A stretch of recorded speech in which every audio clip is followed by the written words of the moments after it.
Hi സുഹൃത്തുക്കൾ, അപ്പം ഞാൻ ഇന്ന് വന്നിരിക്കുന്നത് ഒരു കാര്യത്തിൽ ഒരഭിപ്രായം അല്ലെങ്കിൽ ഒരു വീക്ഷണം അതൊന്ന് രേഖപ്പെടുത്താം എന്ന് വിചാരിച്ചുകൊണ്ടാണ്. ആദ്യമേ തന്നെ പറയട്ടെ, ഇന്ത്യൻ ഭരണഘടനയും നിയമവ്യവസ്ഥയെയും നിയമപാലകരെയും എല്ലാം വളരെ ബഹുമാനത്തോടു കൂടി കാണുന്നൊരു വ്യക്തിയാണ് ഞാൻ. എന്നാലും ഇന്ന് പോലീസിൻ്റെ ഭാഗത്തു നിന്ന് ഉണ്ടായ ഒരു പോരായ്മ അല്ലെങ്കിൽ ഒരു തെറ്റ് എന്നൊക്കെ പറയാം, അതിനെ ഒന്ന് ചൂണ്ടിക്കാണിക്കുക, അതിനെപ്പറ്റി ചെറിയ ഒന്ന് രണ്ട് കാര്യങ്ങൾ സൂചിപ്പിക്കാം എന്ന് വിചാരിച്ചാണ്. ചെന്താമര എന്ന വ്യക്തി ഒരു കുടുംബത്തിലെ 3 പേരെയാണ് വെട്ടിക്കൊലപ്പെടുത്തിയത്. അതിൻ്റെ ഒരു ബേസ് എന്ന് പറയാം. അപ്പോൾ ഈ പ്രതിയെ സംരക്ഷിക്കാൻ അല്ലെങ്കിൽ ആ ഒരു പ്രതിയെ സപ്പോർട്ട് ചെയ്യുന്ന ആരെങ്കിലും ഉണ്ടെങ്കിൽ ആ ഒരു കൊലപാതകത്തിൻ്റെ ബേസ് എന്താണ്, അത് തന്നെ ആദ്യം ചിന്തിക്കണം. പോലീസുകാർ ബേസിക്കായിട്ട് ചിന്തിക്കേണ്ടുന്നത് ആ ഒരു കാര്യത്തെപ്പറ്റിയായിരുന്നു. നാട്ടുകാർക്ക് നേരെ ജനരോഷമുണ്ടായി എന്നൊരു കാരണം കൊണ്ട് നാട്ടുകാർക്ക് നേരെ ലാത്തി വീശുന്ന അല്ലെങ്കിൽ പെപ്പർ സ്പ്രേ ഉപയോഗിക്കുന്ന ഒരു നടപടി, അക്രമാസക്തമായ ജനത്തോട് അക്രമാസക്തമായ പോലീസ് എന്നതാണ് പോലീസിൻ്റെ ഒരു ഭാഗം. അപ്പോൾ ഈ കൊലപാതകത്തിൻ്റെ ബേസ് നമുക്ക് നോക്കാം. ഈ കൊലപാതകത്തിൻ്റെ ബേസ് എന്ന് പറയുന്നത്, ഈ കൊന്ന പ്രതിക്ക് പോലും അറിയില്ല ഞാൻ എന്തിനാണ് അവരെ കൊന്നത്, ഞാൻ ആരെയാണ് കൊന്നത്.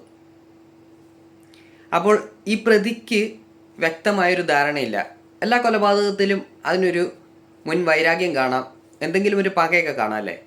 എന്നാൽ ഈ ഒരു കേസിൽ നമ്മൾ ബേസായിട്ട് ചിന്തിക്കേണ്ടുന്ന ഒരു കാര്യമുണ്ട്. ആ ഒരു കുടുംബത്തിലെ ആ ഒരു 3 പേരെ കൊല്ലാനുള്ള കാരണം എന്താണ് എന്നത് പ്രതിക്ക് പോലും പറയാൻ സാധിക്കുന്നില്ല.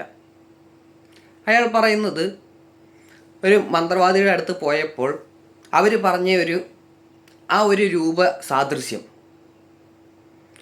സാദൃശ്യം കൊണ്ട് മാത്രം ഒരു കുടുംബത്തിലെ 3 പേരെ ഒരു കാരണവുമില്ലാതെ കൊന്നു.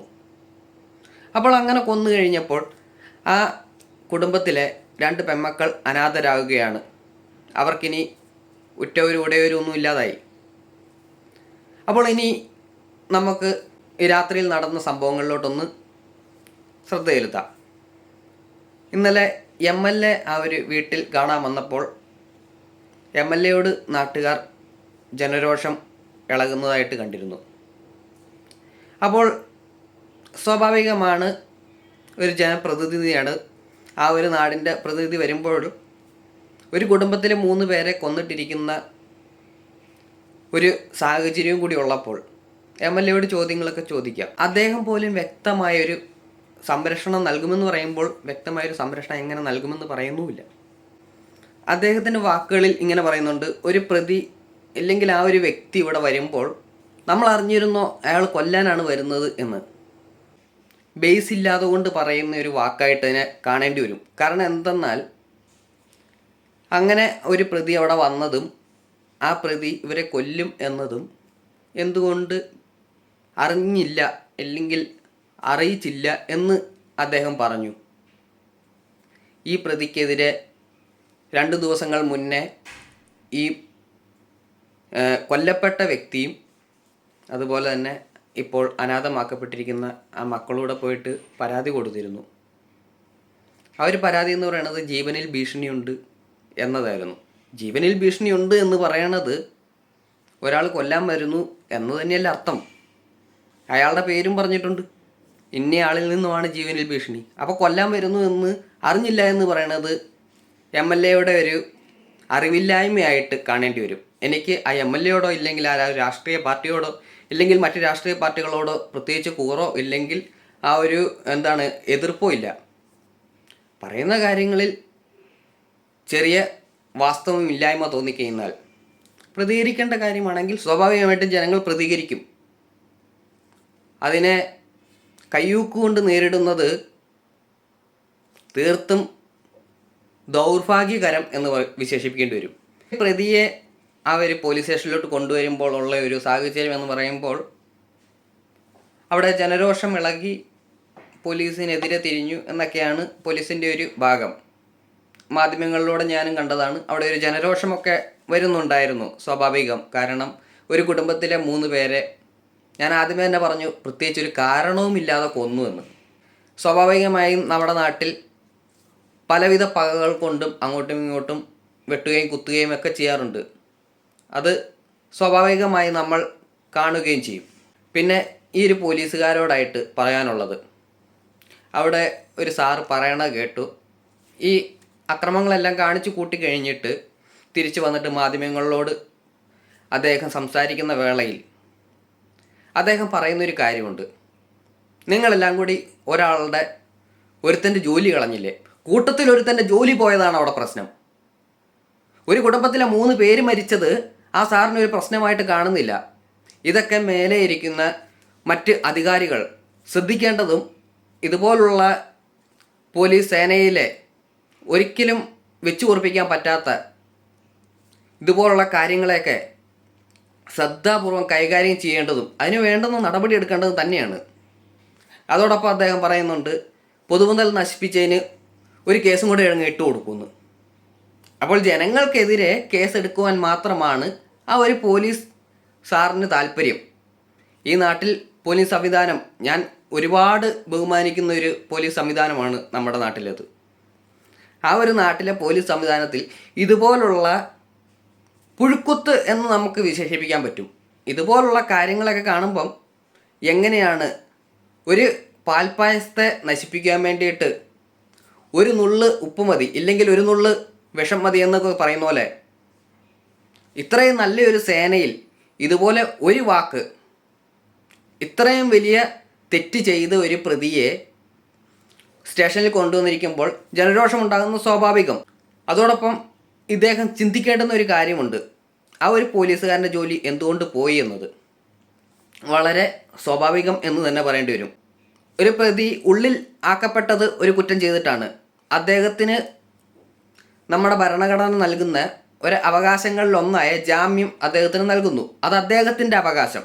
അത് അദ്ദേഹത്തിന് നൽകുവാൻ ഈ ഭരണ സിസ്റ്റം ഇല്ലെങ്കിൽ ഇവിടുത്തെ നിയമ സംവിധാനം ബാധ്യസ്ഥരാണ്. അപ്പോൾ അത് ചെയ്യുന്നു. ഞാൻ ഈ ബാധ്യസ്ഥർ എന്ന വാക്ക് പറഞ്ഞപ്പോഴാണ് ഒരു കാര്യം കൂടി ഓർത്തത്. നമ്മുടെ MLA പറയുന്നൊരു വാക്കുണ്ട്, ഇവരുടെ സംരക്ഷണം ഞങ്ങളുടെ ബാധ്യതയാണ് എന്ന്. ബാധ്യത എന്ന് വിശേഷിപ്പിക്കുവാൻ എങ്ങനെയാണ് എൻ്റെ MLA സാറെ സാധിക്കുക? കാരണം അത് ഞങ്ങളുടെ ഉത്തരവാദിത്തമാണെന്നാണ് പറയേണ്ടത്. ബാധ്യത എന്ന് പറയുന്നത് ഞാനൊരു തലയിൽ എടുത്ത് വെച്ചുകൊണ്ട് പോകുന്ന ഒരു സാധനം, എനിക്കൊരു ഭാരമാണ് അത് എന്നാണ് അതിൻ്റെ അർത്ഥം. അപ്പോൾ ബാധ്യതയായിട്ട് ഒരിക്കലും അതിനെ കാണാൻ എൻ്റെ പൊന്ന് സാറെ ആഗ്രഹിക്കില്ലേ? അതൊരു ഉത്തരവാദിത്തം തന്നെയാണ്. അതങ്ങനെയേ കാണാൻ പാടുള്ളൂ. അപ്പോൾ അവിടെ പോലീസുകാരുടെ കാര്യത്തിലോട്ട് തിരിച്ചു വരാം. അപ്പോൾ പോലീസുകാർ എന്തുകൊണ്ട് ആ ഒരു പോലീസുകാരൻ്റെ ജോലി പോയി എന്നതിനെപ്പറ്റി ചിന്തിക്കണ്ടേ? ആ ഒരു പോലീസുകാരൻ്റെ അടുത്ത് ഈ ഒരു കുടുംബം, ഈ ഒരു മരിച്ച വ്യക്തിയും അവിടെ അനാഥമാക്കപ്പെട്ടിരിക്കുന്ന ആ ഒരു മക്കളും കൂടി ഒരു കേസ് കൊടുത്തിരുന്നു. അപ്പോൾ ഈ ഒരു പഞ്ചായത്ത് പരിധിയിൽ വന്ന് ഇവരുടെ അടുത്ത് വന്നപ്പോഴാണ് ഈ ഒരു കേസ് കൊടുത്തത് എന്നത് വളരെ കൃത്യമായിട്ട് ആ കുട്ടി പറയുന്നുണ്ട്. അപ്പോൾ അങ്ങനെ ഒരു പരാതി ലഭിച്ചപ്പോൾ ആ ഒരു പ്രതിയെ അങ്ങോട്ട് വിളിച്ചു വരുത്തിക്കുന്നു. അദ്ദേഹം സ്റ്റേഷനിൽ പോലും കയറിയില്ല എന്നത് ഇവിടെ വീഡിയോകളിലൂടെ മാധ്യമങ്ങൾ പുറത്തുവിട്ടിരുന്നു. സ്വാഭാവികമായിട്ടും പോലീസ് സ്റ്റേഷന് നേരെ ഇല്ലെങ്കിൽ ഇങ്ങനെ വരുന്ന ഒരു ജനരോഷം അതിനൊരിക്കലും ശരിയാണെന്ന് ഞാൻ പറയുന്നില്ല. എങ്കിൽ കൂടി ഈ ഒരു സാഹചര്യം മനസ്സിലാക്കാൻ വേണ്ടിയിട്ട് പോലീസുകാർ ശ്രദ്ധിക്കണമായിരുന്നു. അതോടൊപ്പം പറയേണ്ടുന്ന ഒരു കാര്യമുണ്ട്. ആ ഒരു പോലീസുകാർ പറയുന്ന മറ്റൊരു വാദം കൂടി ഉണ്ട്. നമ്മുടെ MLA പറഞ്ഞതുപോലെ തന്നെ ഇവരെ കൊല്ലാനാണ് അയാൾ വന്നിരിക്കുന്നത് എന്നത് ഞങ്ങൾക്കറിയാമോ എന്നൊരു ചോദ്യം. അത് ആ ഒരു മട്ടിൽ തന്നെയാണ് പോലീസുകാർ സംസാരിക്കുന്നത്. അപ്പോൾ അവിടെ പോലീസുകാരോട് ചെറിയൊരു കാര്യം കൂടി സൂചിപ്പിക്കട്ടെ. നമ്മുടെ സൈക്കോളജിയിൽ വളരെ കൃത്യമായിട്ട് പറയുന്നൊരു കാര്യമുണ്ട്.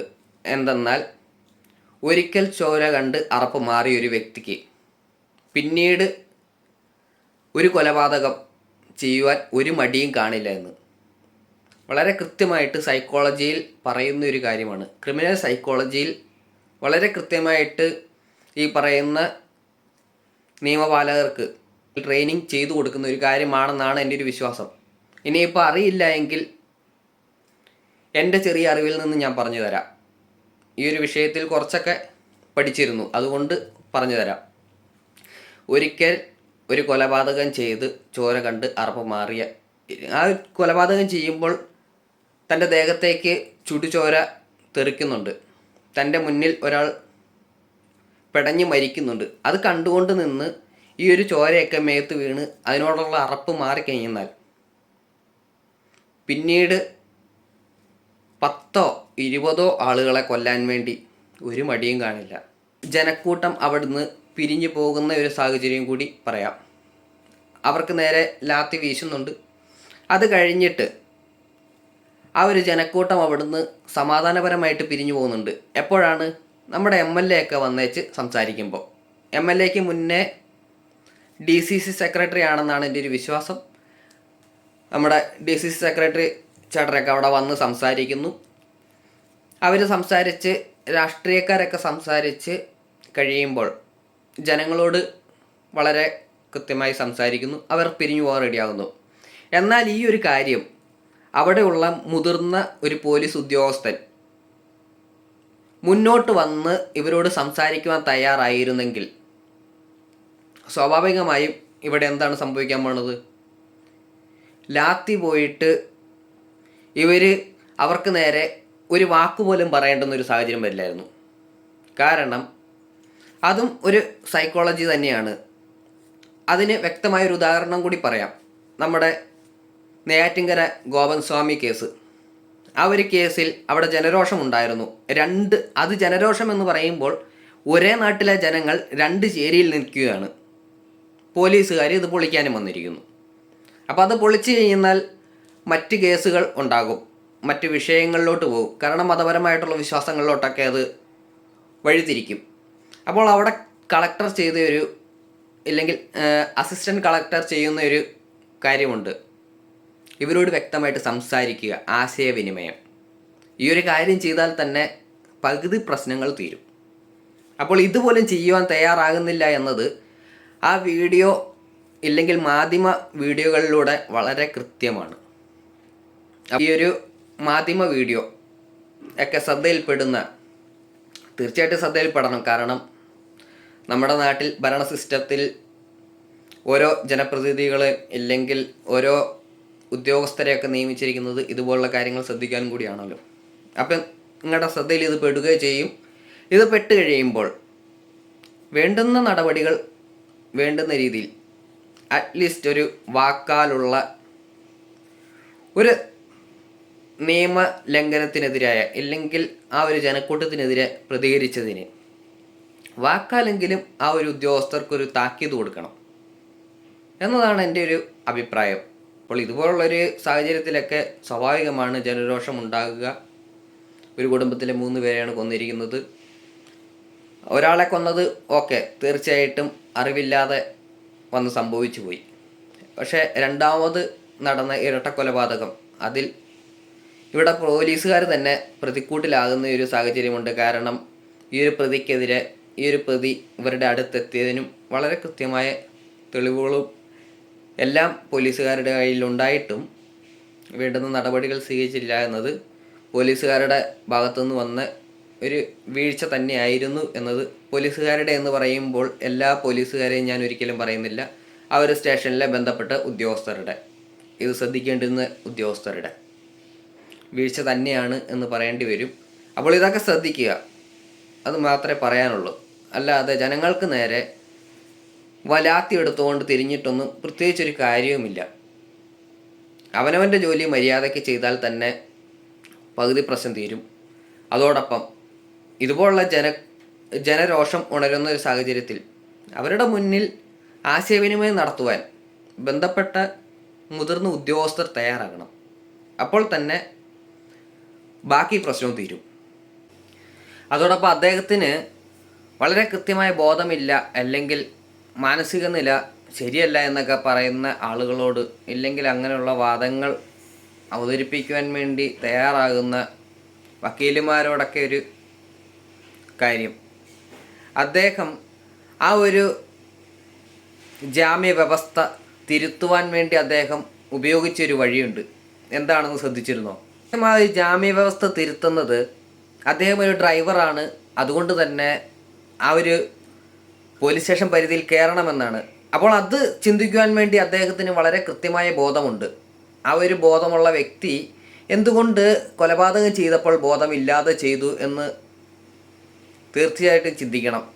അതിന് ബോധമുണ്ട്, അതിനുള്ള കുരുട്ടുബുദ്ധി ഉണ്ട് എങ്കിൽ ഇത് ചെയ്യുവാനുള്ള കുരുട്ടുബുദ്ധിയും ഉണ്ട്. ഇത് ബോധമില്ലാതെ ചെയ്തതെന്ന് പറയാൻ പറ്റില്ല. ജാമ്യം തിരുത്തുവാനുള്ള, അതിലെ ലൂപ്പ് ഹോള് ശ്രദ്ധിക്കുവാനുള്ള ഒരു ബോധം അദ്ദേഹത്തിനുമുണ്ട് എങ്കിൽ ആ ഒരു കുറ്റം ചെയ്തതും അദ്ദേഹത്തിൻ്റെ ബോധാവസ്ഥയിൽ തന്നെയാണ്. ഏതോ ഒരു വക്കീൽ പറയുന്നത് കേട്ടിരുന്നു, അവിടെ നിയമങ്ങളാണ് ശരിയെന്ന്, അല്ലെങ്കിൽ തെളിവുകളാണ് അവിടെ വേണ്ടതെന്ന്. അപ്പോൾ ഇതൊരു തെളിവല്ലേ? അദ്ദേഹം ഉപയോഗിച്ച ആ ഒരു ബുദ്ധി എന്ന് പറയുന്നത് അദ്ദേഹത്തിന് അല്പസമയ ശേഷം ഇല്ലെങ്കിൽ 10 ദിവസത്തിന് ശേഷം ഇല്ല എന്ന് പറയണതും ബുദ്ധി ഇല്ലായ്മയായിട്ട് കാണേണ്ടതായിട്ടില്ല. ഇല്ലെങ്കിൽ സ്ഥിരബോധമില്ലാത്ത, അല്ലെങ്കിൽ മാനസിക നില തെറ്റിയ ഒരു വ്യക്തിയായിട്ട് കാണേണ്ടതില്ല. ജാമ്യത്തിൽ ഇറങ്ങുമ്പോൾ പറയുന്നുണ്ട് 5 പേരെ കൊല്ലുമെന്നതും വളരെ കൃത്യമായ ഒരു കുരുട്ട് ബുദ്ധിയായിരുന്നു.